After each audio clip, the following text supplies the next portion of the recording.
ईमान वालों, जुल्म को ललकार कर मरना।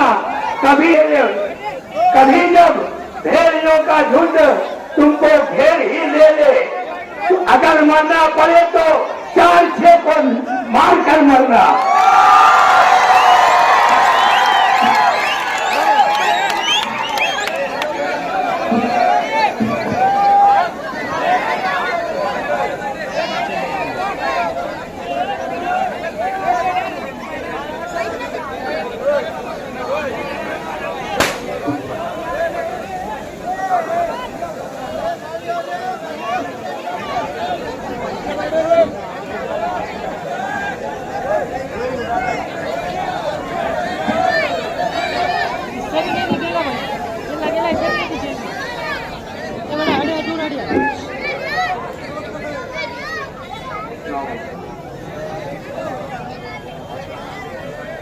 आज के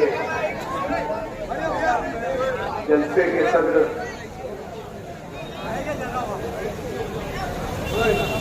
मेरे खानौदे से मोहब्बत रखने वाले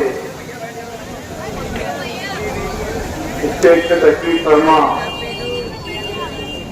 और आए हुए तमाम ही लोग, नौजवानों, दोस्तों, बुजुर्गों, मैं सबसे पहले अल्लाह रब्बुल इज्जत का शुक्रगुजार हूं कि जिसने आज मुझे आप लोगों के बीच में हाजिर हुआ। मैं शहर के उन तमाम लोगों का शुक्रगुजार हूं जिन्होंने मुझ गुनहगार के लिए दुआएं की, रोजे रखे, नमाजें अदा की।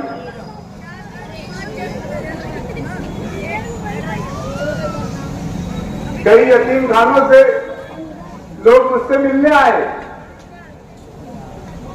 और ये तुमसे मिलने का सिर्फ मकसद ये था, इरादत तो थी, लेकिन जिस दिन से तुम्हारे ऊपर यह हादसा हुआ है, उस रोज से कभी एक टाइम कभी 2 टाइम खाना आ रहा था। बकरीद के दिन कुछ बकरे बेच दिए गए, तो क्या ये आप लोगों की तरफ से था या किसी और की? मैंने तो कहा भाई मुझे नहीं मालूम, बस बोले हम पूछते थे तो सिर्फ ये बोला जाता था कि यार ये मालिक भाई के नाम पे रख लो। ना नाम दिखाते थे ना कुछ करते थे। वैसे उन तमाम लोग जिन्होंने मेरे वास्ते ये अमल किया, मैं उनका बहुत बहुत शुक्रगुजार हूं। और उन नामालूम लोगों का जिन्होंने, और उन लोगों का जो रात दिन मेरे लिए दुआएं किए, ये एहसान, ये दुआएं, ये दुआओं की बदौलत मैं आज आपके बीच में हूं। ये एहसान आपका मेरे ऊपर जिंदगी भर रहेगा। मेरे एक एक रुए पर आप लोगों का एहसान रहेगा। 27 तारीख की रात का वाकया है। आयशा नगर, नूरबाग, ये सब इलाकों से मुलाकात का सिलसिला चालू था। मैं मुलाकात कर वापस हो रहा था। तकरीबन रात का 1 बजा था। शाह बिल्डिंग मटेरियल्स के मालिक मैं नूरबाग से निकलकर जब आगरा रोड पर पहुंचा तो शाह बिल्डिंग मटेरियल्स के मालिक रहमान शाह वहां मौजूद थे अपनी दुकान पर, और उन्होंने मुझे हाथ दिया कि बैठो चाय पी लो। उनकी दावत पर मैं रुक गया और कुछ ही लम्हा गुजरा होगा, मेरे बैठने के 5-7 मिनट या बहुत ज्यादा अगर पकड़ेंगे तो 10 मिनट, 10 मिनट के अंदर एक मोटरसाइकिल आती है, उसे 2 लोग उस पर सवार होते हैं, गाड़ी चालू थी, रुकी नहीं थी, और मैं समझता हूं कि बहुत ज्यादा 5 या 7 मिनट का फासला होगा, और आते ही साथ उसने अंधाधुंध फायरिंग मेरे ऊपर करना शुरू कर दी। मेरे आसपास के लोग कुछ समझ पाते, जब तक एक गोली, मैं खुद भी कुछ जब तक समझ पाता कि ये माजरा क्या है, तो एक गोली मेरे सीने में लगती है, तब मुझे एहसास होता कि यार गोली चल रही है। मैं उड़कर उसकी तरफ लपकने लगता तो एक गोली मेरे पांव में लग जाती है, तो पांव से होती हुई बस एकदम किडनी के करीब आकर रुकती है। पहले ही उसका मेरा फासला 5-7 फीट का था। मेरे गिरने के बाद मैं जमीन पर गिर गया, और मेरे गिरने के बाद मैं उससे और ज्यादा करीब हो गया जो फायरिंग कर रहा था मेरे ऊपर। जब उसने, उसकी नजर से नजर मेरी मिल रही, आंखों से आंखें मिल रही थी, उसने जब एक गोली आखिरी मेरे सर के ऊपर डाला तो मुझे आज तक यकीन नहीं हो रहा। मैं रातों में सोचता हूं, हॉस्पिटल में तो सिर्फ सोच ही रहा था कि यार अल्लाह, ये हाथ मेरा कैसे उठा। आज तक मैं इस चीज को लेकर हैरान हूं कि ये हाथ मेरा ये ऐसे कैसे उठा। 2-2.5 फीट के फासले पर उसने जब आखिरी गोली मारी तो ये हाथ मेरा उठा, और जो मेरे सर पर गोली लगने वाली थी वो मेरे हाथ से लगकर गुजर गई। वहां से मैं 2 व्हीलर के ऊपर द्वारका मणि हॉस्पिटल गया। मैंने वहां का जो मंजर देखा था कि 5-50 लोग इधर उधर, 10-20 का ग्रुप इधर, 10-20 का ग्रुप पेट्रोल पंप पर, 10-20 का ग्रुप ये होटल पर। इनका ये प्रोग्राम था कि इसको गोली मारेंगे, इसके साथ के जो लोग हैं वो भागेंगे, तो बाकी लोग हम तलवारों से और बाकी हथियारों से इसके ऊपर हमला करेंगे। लेकिन जिसको बोलते ना अल्लाह रखे उसे कौन चके, जो मारने वाले से बचाने वाला बड़ा था। मैं जिस वक्त उठा और उठ के 2 व्हीलर पर बैठा, 2 व्हीलर के ऊपर जब बैठने के बाद मैंने सबसे पहले कलमा पढ़ा, क्योंकि ये जो गोली थी, टांग की गोली तो मेरी टांग लटक चुकी थी, लेकिन ये जो दिल के पास की गोली थी, इसका मुझे एहसास हो गया था कि दुनियावी एतबार से शायद अब्दुल मालिक तेरा बुलाना आ गया है। कसम परवरदिगार की, मैंने अल्लाह रब्बुल इज्जत की तरफ, आसमान की तरफ सर उठाया और अल्लाह से सिर्फ एक दुआ किया कि अल्लाह, आपकी मर्जी है तो मैं भी राजी आपके पास आने के लिए। बस मुझ बदनसीब के तमाम गुनाहों को माफ कर। और वहां से लेकर हॉस्पिटल तक मैं जब भी पहली मर्तबा हज के लिए गया था तो खाना काबा के ऊपर जब मेरी पहली नजर पड़ी थी तो मैंने सबसे पहली दुआ यही मांगा था कि अल्लाह मौत इज्जत वाली देना और मेरी कौम मिल्लत के लिए शहीद होने वाली मौत देना। मैंने अल्लाह बेहतर जानता, मैंने कोई दूसरी दुआ नहीं मांगी थी। और ईमान पर खात्मा करना मेरे रब ने वो सुना। मैंने जो कलमात थे रास्ते पर पढ़ता गया।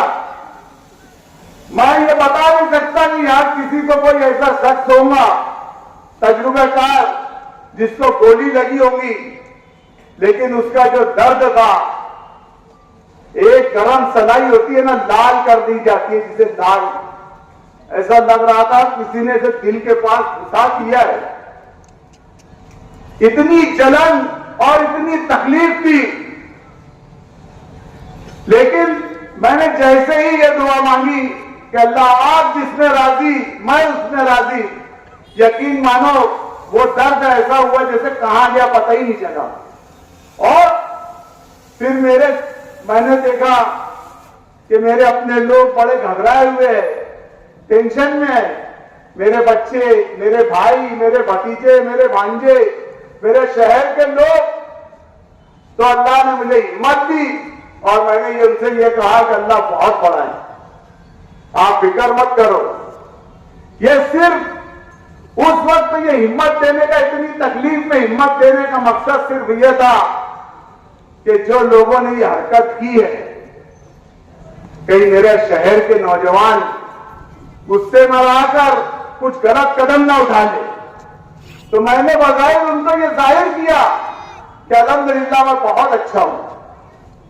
वहां से मुझे सिटी स्कीम के लिए लेके गया। फिर अचानक क्या डिसीजन हुआ, फैसला हुआ, गोली मेरी कहां थी, क्या थी, वो तो मुझे नहीं बताया जा रहा था। नासिक लेके चले गए मुझे। नासिक के अंदर दूसरे दिन जब मेरा ऑपरेशन शुरू था, ऑपरेशन के बाद ऑपरेशन मेरा कामयाब हो गया। अभी गोलियां निकली भी नहीं थी मेरे सीने से, मेरे जिस्म से गोलियां निकली भी नहीं थी। और शहर के एक जिम्मेदार ऑफिसर अनिकेत भारती साहब, उन्होंने पूरे केस को हल करके बता दिया पब्लिक आवाम के सामने कि केस क्या था। बैठे 2 आरोपी को पकड़े, जिसमें से एक बोगस आरोपी था और एक ओरिजिनल आरोपी था, और यही 2 आरोपी के ऊपर लाकर मामला खत्म कर दिया कि बस ये 2 आरोपी है, यही जमीन का कारोबार था, यही सब कुछ था। तो उस वक्त तो मेरे जहन में एक चीज आई कि जब एम्बुलेंस में मैं बैठा था तो अनिकेत भारती साहब मेरे पास आए, मुझसे मुसाफा किए और मुझे बोलने लगे कि हिम्मत रखो, कोई बात नहीं। लेकिन उनका ये बयान सुनकर अफसोस हुआ कि कातिल से मोहब्बत भी, मकतूल से हमदर्दी भी, कातिल से मोहब्बत भी और मकतूल से हमदर्दी भी। मोहब्बत का सजा किससे पाओगे? उनका यह रवैया मुझे पसंद नहीं आया। डिपार्टमेंट ने जो हरकत की, उनका यह पूरा प्लान था कि ये 2 लोगों के ऊपर केस खत्म किया जाए। बाद में हमारे एमएलए साहब मुफ्ती मोहम्मद इस्माइल साहब ने आवाज बुलंद की और पुलिस पे प्रेशर बना कि कार्रवाई सब सही सिमत होना चाहिए।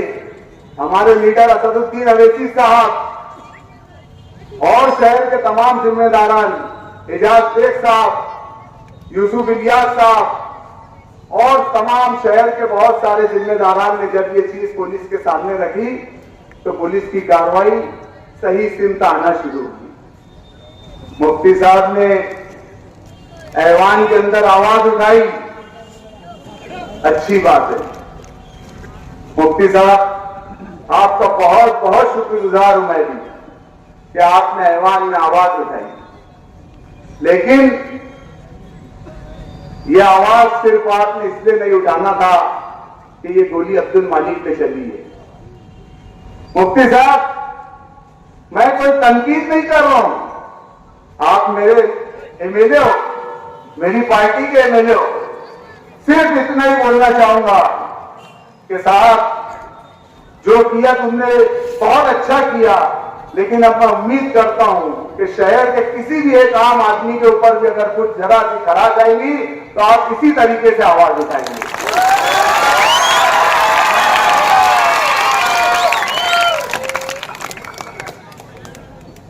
शहर, जैसे कि मैंने बताया कि अनिकेत भारती साहब ने पूरी जांच का रुख ही बदल दिया।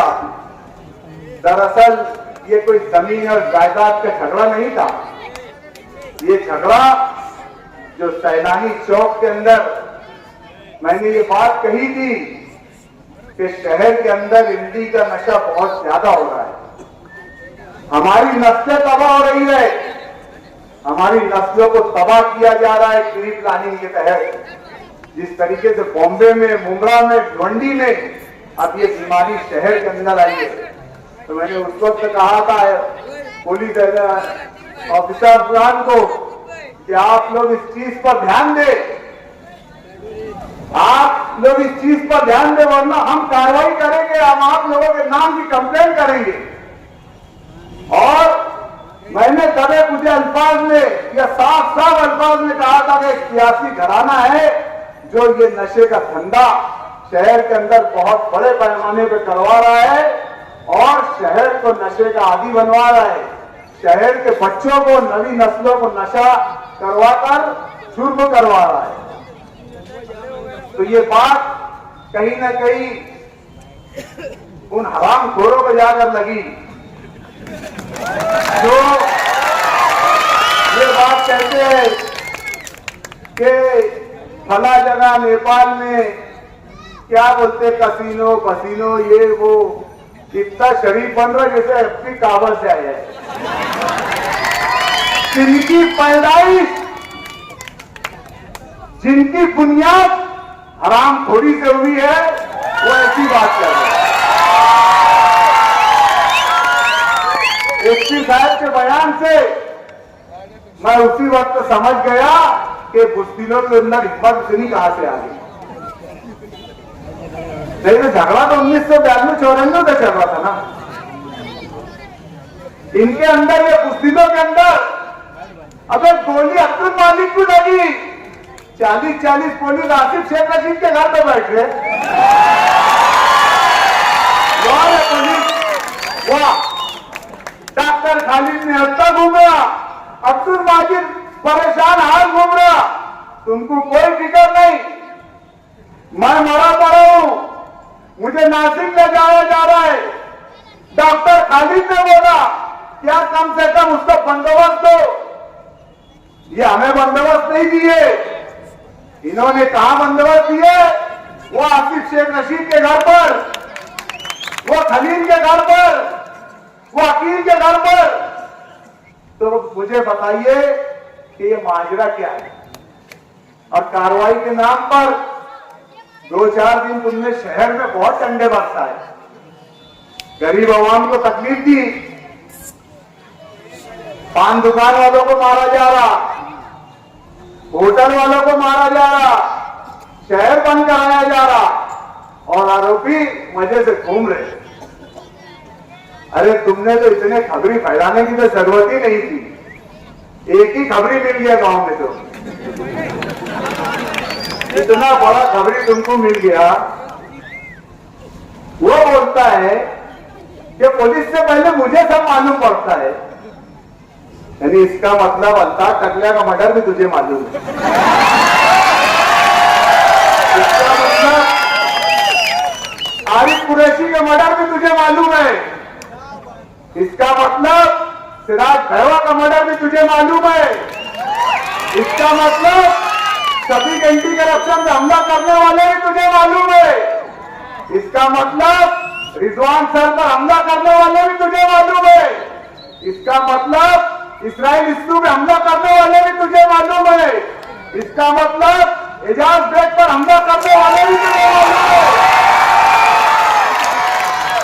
मतलब शहर में कहां गांजा बिक रहा, कहां पाउडर बिक रहा, कहां एमडी बिक रही, कहां चरस बिक रहा, कहां जुआ चल रहा, कहां सट्टा चल रहा, ये सब तुझे मालूम है और यही तो मालूम रहता। तुझे इतनी अंदर की रिपोर्ट है तो सारे शहर के 2 नंबर के धंधे चला रहे, तुम क्या समझ गए? ये 2-3 मूंगफली के दाने मेरी जिस्म में डाल के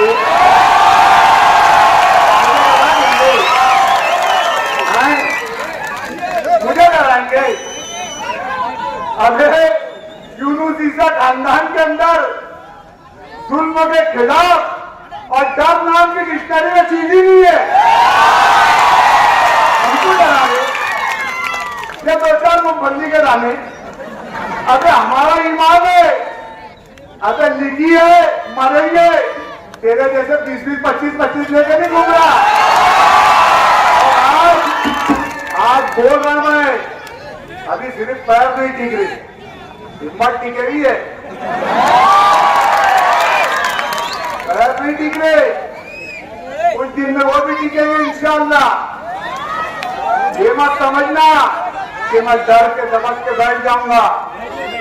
मेरे शहर को तुम नुकसान पहुंचाओगे, मेरी नस्लों को तुम नुकसान पहुंचाएंगे, मेरी कौम को तुम नुकसान पहुंचाओगे। याद रखना, अब्दुल मालिक को जो नई जिंदगी मिली है, आज इस स्टेज पे मेरे वालिद भी मौजूद है, आज इस स्टेज पे मेरे भाई भी मौजूद है, आज इस स्टेज पे मेरे बच्चे भी मौजूद है, आज इस स्टेज पे और इस समाज पे पूरे मेरे खानदान के लोग भी मौजूद है। मैं उनके सामने ये बात कर रहा हूं कि अब मुझे जो जिंदगी मिली है, ये अल्लाह ने मुझे जो नई जिंदगी दी है, ये आप लोगों की दुआओं की बदौलत है। और इंशाअल्लाह नज़ीम मैं आज से अब्दुल मालिक अपनी जिंदगी को मालेगांव शहर के लिए, मालेगांव के आवाम के लिए, के लिए वक्त करूंगा। मैं वक्त करूंगा अपने आप को, मैं घर से नहीं निकलूंगा। मैं इस नशे के खिलाफ, इस बुराई के खिलाफ आज मैं कोई सियासी तकरीर नहीं कर रहा हूं। मुझे सिर्फ और मेरे शहर का मुस्तकबिल बचाना है। कौन लड़ेगा लड़ाई? अरे हम लड़ेंगे लड़ाई, हम लड़ेंगे लड़ाई, नशे के खिलाफ लड़ेंगे, गुंडागर्दी के खिलाफ लड़ेंगे, बंदूक के खिलाफ लड़ेंगे। सीने हाजिर है, अरे गोली चलाओ, कितनी चलाएंगे, कितने मालिक मारेंगे, कितने मालिक मारेंगे, हर घर से मालिक निकलेगा इंशाअल्लाह। लेकिन तुम्हारी दादागिरी, तुम्हारा नशा तो बर्दाश्त नहीं करेंगे। मेरे शहर के सरपरस्तों से भी गुजारिश है कि अपने बच्चों पर ध्यान दो, खास तौर से जो स्कूल पढ़ रहे हैं। हर स्कूल के आसपास एमडी पाउडर बिक रहा है, हर स्कूल के। कोई अगर ये सोचता होगा कि मेरा बच्चा अभी तो 14 ही साल का है, मेरा बच्चा तो अभी 13 ही साल का है, लेकिन नहीं, इन हरामखोरों ने प्लानिंग के साथ हमारी नस्लों के अंदर नशा घोल दिया है। मैं कोई सियासी तकरीर नहीं कर रहा हूं, मैं यहां से ये पैगाम देना चाहता हूं कि सारे इख्तिलाफात भूल कर उठो, न तकनी, न मोमिन, न अंसारी, न शिया, न सुन्नी, न देवबंदी। हमें इस मिल्लत के लिए लड़ना है। कोई लड़े या ना लड़े, मैं हर हाल में ये लड़ाई लड़ूंगा। शहर के सरपंच अपने बच्चों पर ध्यान दे। ये पहले उन्हें फुकट में देकर आदत लगा रहे, फिर वही बच्चे घर में चोरी कर रहे हैं, फिर वही बच्चे साइकिलें चुरा रहे हैं, फिर वही बच्चे मोटरसाइकिल चुरा रहे हैं। इन लोगों ने एक प्लानिंग के तहत पक्के पक्के इलाकों को छोड़ो, कच्चे इलाकों में भी टारगेट किया है। और हमारी डिपार्टमेंट तो इतनी भारी है कि पान की दुकान से एक नीमर की पूड़ी खरीदने वाले को पकड़ लेते। और शहर में ना हिंदी मिल रहा इनको, ना गांजा मिल रहा। हमारे पुलिस दोहरा रूप बहुत अच्छे। नदी के उस पार मुझे एक जगह बताओ कि जहां एमडी बिक रही है। यही डिपार्टमेंट है ना, यही एसपी है, यही एडिशनल एसपी है, यही डिपोटी है, यही पीआई है कि बाहर के है। नदी के उस पार एक जगह नहीं है जहां एमडी बिक रही है। आगे खोलो। और मैं बेचने वालों को भी ये बात कहूंगा कि ये धंधा बंबई डोगरी से शुरू हुआ था, पठानवाली से, लेकिन ये धंधा उन लोगों ने क्यों बंद कर दिया पता है? ये बेचने वाले सुनो खान से कि आखिर में उनकी बच्चे नशा करने लगे थे। और इस शहर के अंदर जब गर्दा बिकता था तो ये डिपार्टमेंट के लोग जब पैसा लेते थे ना, तो ऐसे कुछ अधिकारी थे जिन्होंने छूट दे के रखे। ऐसे कुछ पुलिस वाले थे, मैं उनको भी ये नसीहत करना चाहता हूं कि तुम ये इस धंधे से बचो, नहीं तो किसी का बच्चा, किसी ऑफिसर का बच्चा एक्सीडेंट में मर गया, जवान बच्चा एक्सीडेंट में मर गया, फांसी ले लिया, जो खोएंगे ना वही काटेंगे। कि डिपार्टमेंट वालों को भी मेरी नसीहत है कि पैसा ले रहे ना तो थोड़ा सोच समझ के लो, नहीं तो ये चीज तुम्हारी नस्लों में भी आने वाली है। तुम ये मत समझो कि आज हम पैसा ले तो निकल जाएंगे, 2-4 साल नौकरी करके निकल जाएंगे, ये मत सोचना। वक्त